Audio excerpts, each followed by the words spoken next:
So having said that, it's time for another issue of Ask Me Baby, and I've got a couple of really good questions, and I think they'll be very helpful. First question was sent in by Chris Saxton. Chris is a former Florida boy, really nice, really sharp, up-and-coming young guy. He's living back in Chicago right now, and he's been a newsletter member of mine for several years, and he sent a very nice email in. It says, Craig, I appreciate you putting up your videos on YouTube. Did you know that after viewing Ask Me Baby number 3, which was, I think, last week, YouTube suggested more videos that were related that I should watch? Fine. 6 of them were your previous videos, which I already watched, but one of them was called Fart Interrupts City Council. I'm not kidding. I am one of your highest accolades. I have told more of my young friends about you, and I bragged about meeting you in Tampa to my fellow idiot salespeople that refuse to try and learn about becoming better at their jobs.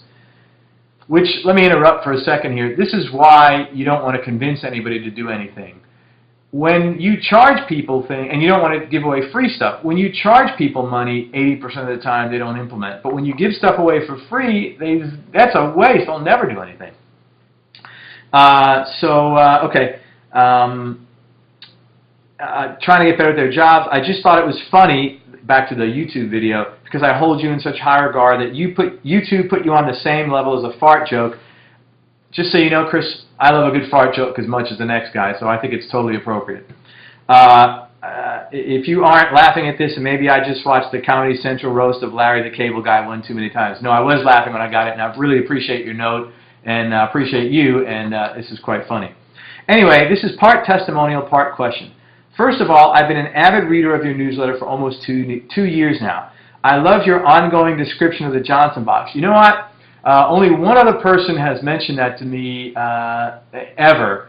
And I've always wondered, do people get it? Is it like, you know, just not worthy, or they're not getting it, or so what? But I appreciate you giving me feedback on this, because like I said, you're the only second person to mention that. It reminds me of the beginning of The Simpsons, how it is a different intro every time. Thanks for answering my question when I called you for the free call-in day. What he's talking about is every quarter you can call me up and I'll answer a question that you have about business. So it's every 3 months and you get to get on the phone. It's usually a 10-minute call, but you get a lot done there. If you have a specific question, I'll bang it out and answer it for you, as you're hearing straight from the horse's mouth.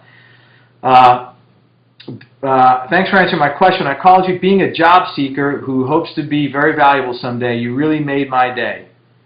I'm not your best customer, although I will buy a ton of your products when I'm able to. I'm not one of those cheap asses who looks for your stuff on eBay. Now, he's a great guy. I met him in person, actually. He's a newsletter member, young guy, up and coming, and he's going to make his mark on the world for sure as he keeps moving forward.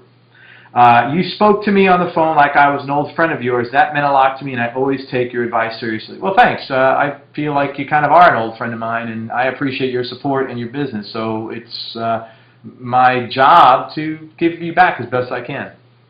Getting my newsletters like getting your newsletters like getting a birthday present every month. When I get back up to speed, I will be in your mastermind group. What do you say? And I'll welcome you in there because you're a good guy and I did meet you in person. I know who you are. Anyway, here's my question. I'm sure a handful of your subscribers are like me, sales professionals who aspire to save cash and strike off on their own someday and create a business. While I am in the trenches, I will probably take a sales job that has a geographic territory. I already use my own sales aids and drop-offs with what I think to be compelling copy. Hey, Chris, send me your critique. You got a couple of critiques coming to you. I don't know if you've ever sent any in before or not, but send them in. Let me check it out, help you out.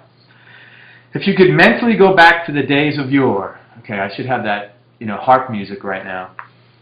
Being a salesman and lay on me your advice for sales combativeness when you're mandated with a geographic territory, I'd be most pleased. Your former Florida boy, Chris, if you have any excess literature about your products and services, I'd be more than happy to pass them out to the business owners I plan on selling to in the near future. You rock. Can't wait to see you again. Regards, Chris Saxton, Naperville, Illinois. You rock, Chris. So let me see if I can help you out. I've never had territorial exclusivity, but the thought process there is there's enough business for everybody. Now, that may or that may not be true, so let me give you my knee-jerk thoughts to that. Here's how I would approach this with this game plan. First of all, I would create some direct response marketing pieces to use within your geographical sales territory. If you're kicking butt and you're bright, you can easily expand that to other territories. Now, this is what I would do. Go to your employer after you've already proven to have a kick-ass method to use in one territory, and you tell them, look, I'd like to expand territories. They're going to either say one thing, yes, if so, great, no problem. Assuming you still want to stay a sales rep. If not, you leave and become an independent rep for other companies selling, that are manufacturing or distributing on a wholesale basis your product. If they say, no, we're keeping this territory, this is what you do. You say, okay, no problem. You then leave, and then it's forcing you to become an independent person in that industry, or you become a trainer to people in that industry. Now, here's the problem with becoming a trainer of corporate salespeople. Even though good corporate salespeople will buy this kind of marketing information, they're not as good buyers as independent entrepreneurs. There's a big leap mentally between being a great salesperson and an entrepreneur. It is a different ballgame, okay? It really is. And the great salespeople, there's still a tether, might be a thin tether, but there's still a tether between them and daddy or mommy corporation. That tether is severed when you're an entrepreneur, Chris, as you know. And it's not easy, and there are a lot of challenges, which makes all our lives so challenging and difficult and so exciting when you overcome these things. So those are my options that I would suggest you. Use them, though, for market information, for demographics. I would look to them as a big, encyclopedia of research for the industry. Learn everything you can about the industry from them. Test all your various methods through them. I'm sure they've got leads or a mechanism of getting leads for you. And use them as your testing ground. Once you perfect your system, say, hey, listen, I'd like to expand, if that makes sense and that's what you want to do, or leave. Train other people, which again, my concern is training salespeople is different than working with entrepreneurs and sort of doing what I'm doing. You'd be in a niche, but maybe you can train other manufacturers that are also distributors at the retail level. Then you could become a guru to them. That might make sense. So those are your options for you. And regardless of what you do, I wish you well. Don't hesitate to send in more questions to Ask Me Baby, and I look forward to getting your critique. You're a great kid. I really enjoyed meeting you, and I know how hard you're working, and I know it's going to